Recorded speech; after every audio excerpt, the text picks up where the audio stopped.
why don't you be more practical and not so abstract in what you are saying? Why don't you be more practical and not so abstract in what you say? I wonder what one means, practical. The word practical means fit to act.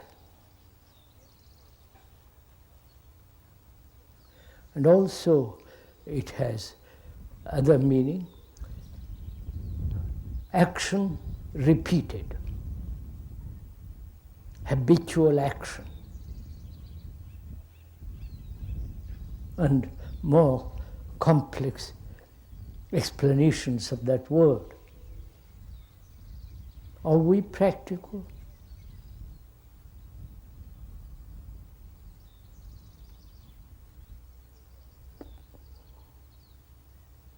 When there are wars going on, after many, many thousands of years, and the continuation of war, is that practical? Or it is a habitual performance. We have done this for thousands of years, killing each other, not only with guns and other means of destroying people, but calumny, hate,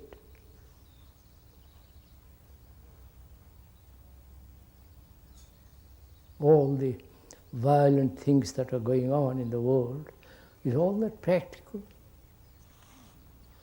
Or we are so used to that kind of way of living, and we accept that as to be most practical.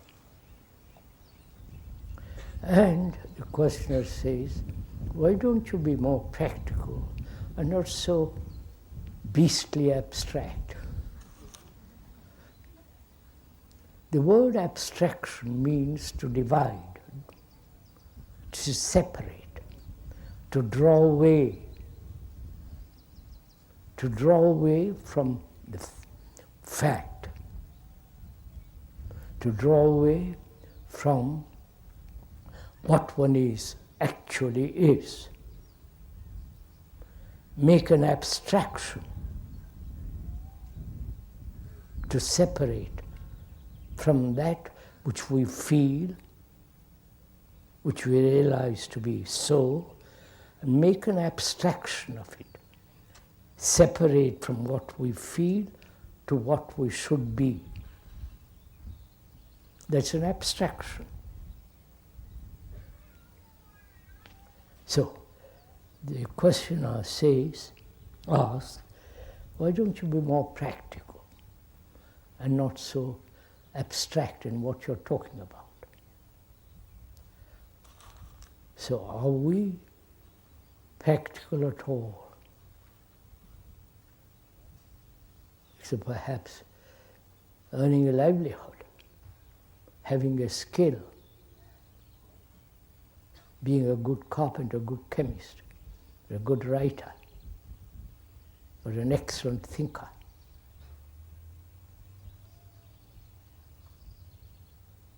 But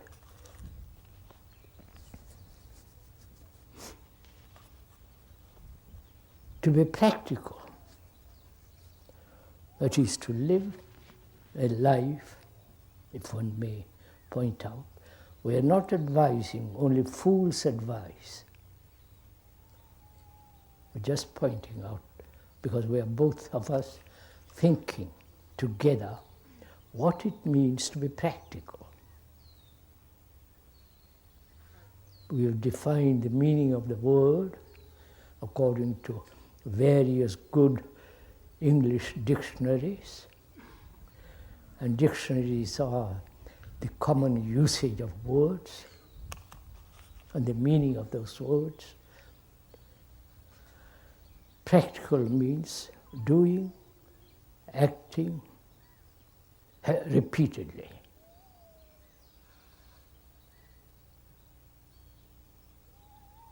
Thinking, hating, calumny, all that. Being violent, is that all practical? Or we are so used to it, we keep on repeating this action and reaction. You hate me and I hate you. You are violent, I become violent. You hit me, I hit you. This is the pattern that we have repeated through centuries. You might say, have you not done something? Not practical. That is, have you done anything, you, the speaker, which is not reaction, which is habitual response, repeated action? We must be clear about what we mean by action.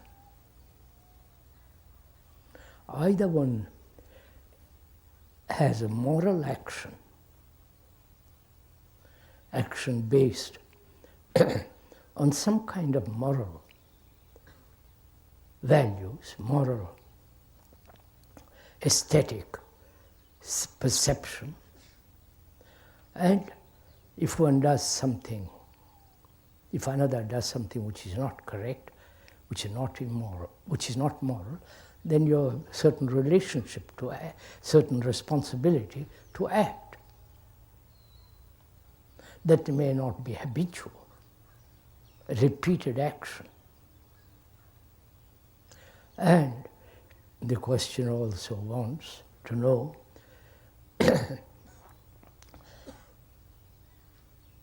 why are you so talking abstract, in abstraction? Are we?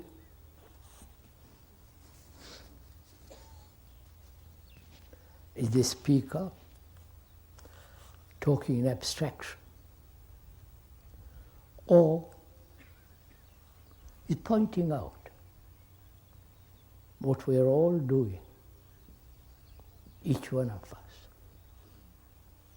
Not judging each other, not condemning or slandering, but watching.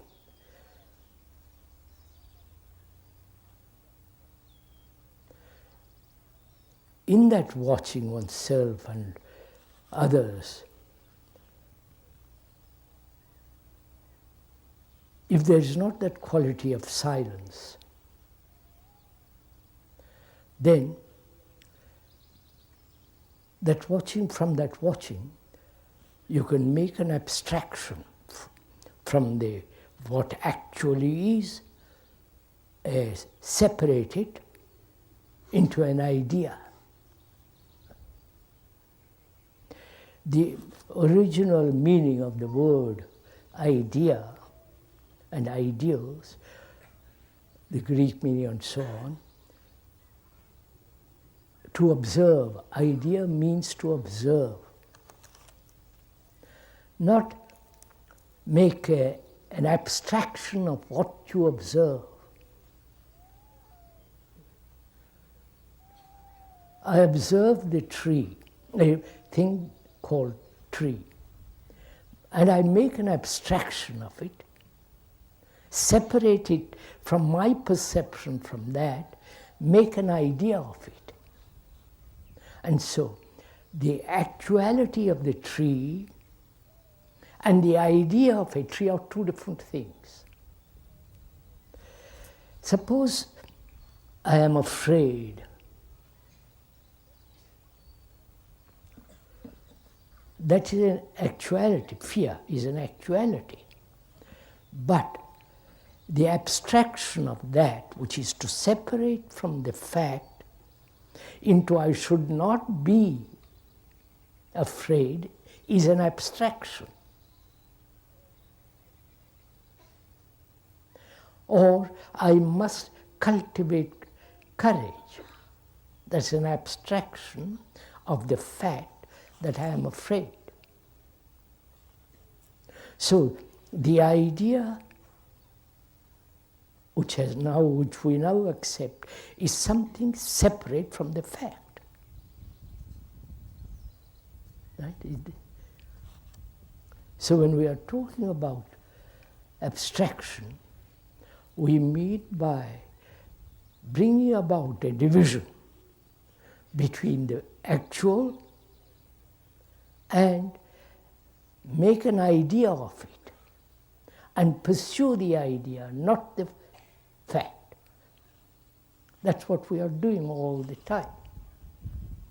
We have either, the communists have certain ideologies, very strong, brutal, and all the rest of it. So as the so-called free countries have also certain concepts, values, judgments. There is poverty in the world. Now the abstraction of that is what to do.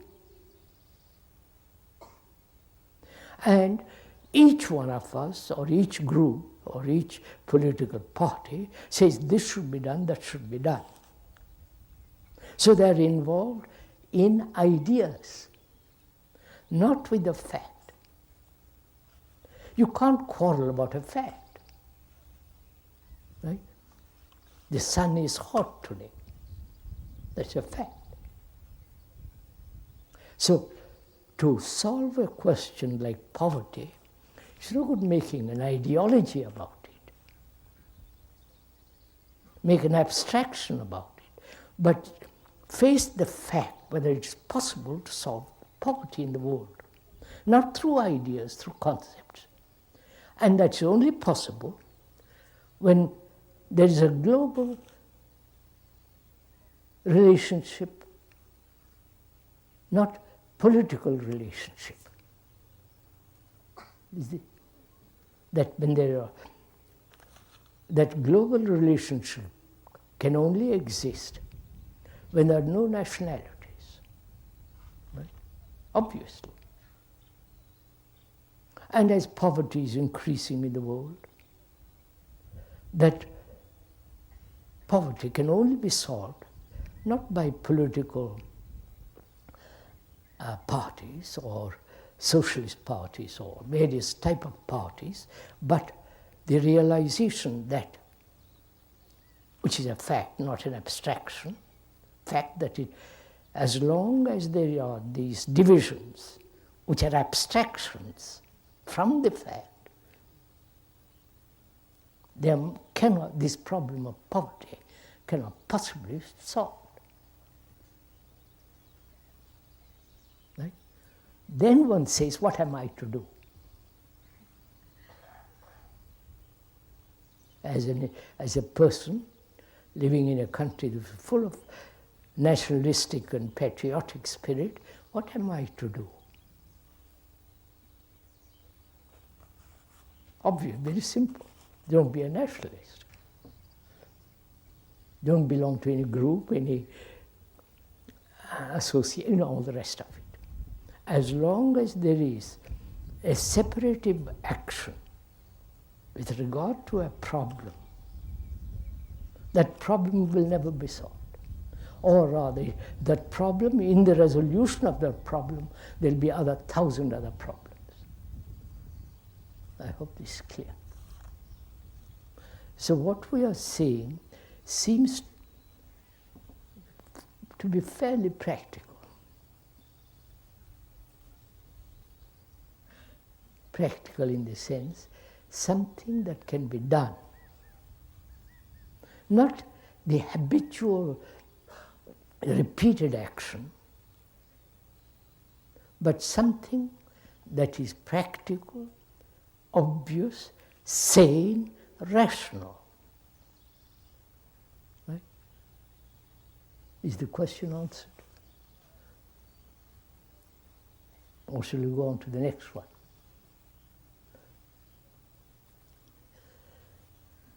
Americans are supposed to be very practical people.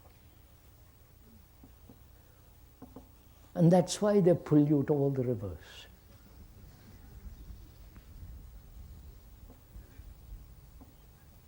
Pollute the air, destroy the forests, all the marvelous animals of the world.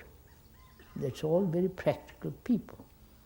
Killing baby seals, you know that's what's happening.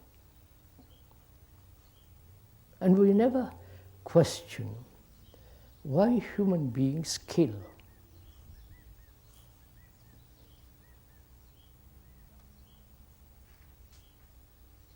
Not make an abstraction of it.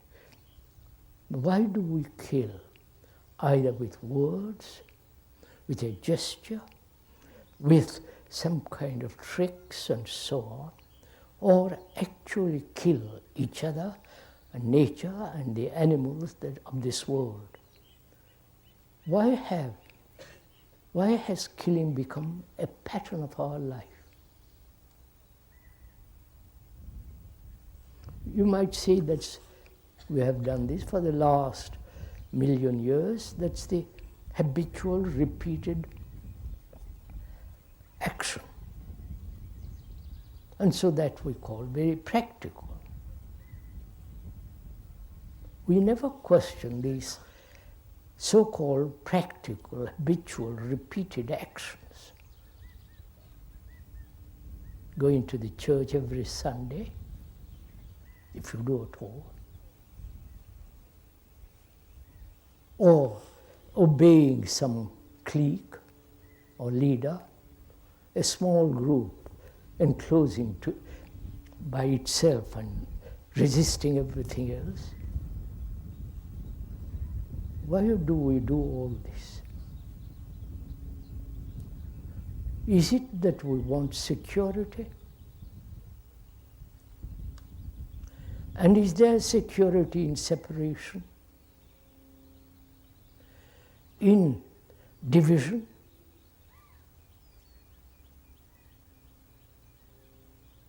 There's a marvelous example of what's going on in Beirut, or the Israelis and the Arabs. We're all one human beings. And we have separated ourselves into races, religions, and keep to that pattern, that program. We have been programmed like a computer, and we keep on repeating that. And that we call very practical. So is it possible to be somewhat different? We're just going to say impractical.